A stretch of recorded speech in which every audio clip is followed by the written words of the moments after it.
एखाद दिवशी उठायला उशीर झाला की सर्वच कामं रेंगाळतात. तर आज मला उठायला उशीर झाला तर सर्वच पसारा पडलेला होता.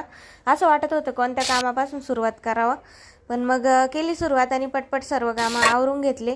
भेंडीची भाजी बनवली, चपात्या बनवल्या आणि बघा लाडू 2च चपात्या राहिल्या होत्या बनवायच्या तरी त्रास देत होता. शेवटी त्याला घेतलं आणि मग चपात्या बनवून घेतला. दुपारच्या वेळी कामं आवरल्यानंतर म्हटलं चला बसू, तर बॉटल होत्या तर म्हटलं चला आता लाडूसाठी गेम तयार करू एक. तुमच्या घरात जर लहान मुलं असतील ना तर तुम्ही एकदा नक्की ट्राय करून बघा. तर खूप सोपं आहे. तर ह्या बाटल्या आहे ना दोन्ही बाजूने असे कापून घ्यायचे आहे आणि भिंतीला आहे ना चिकट टेप घ्यायचा आणि लावून घ्यायचे आहे. जर असं मस्त गेम तयार होतो छोट्या मुलांसाठी. आणि लाडू तर खूपच नादवला होता. आणि तुम्ही पण तुमच्या घरात जर लहान मुलं असतील ना तर नक्की ट्राय करून बघा. एकदम सिंपल आहे पण मुलं खूप नादवतं याला. तर कसा वाटला व्हिडिओ आवडला असेल तर नक्की लाईक करा. चला भेटू पुढच्या व्हिडिओत. बाय.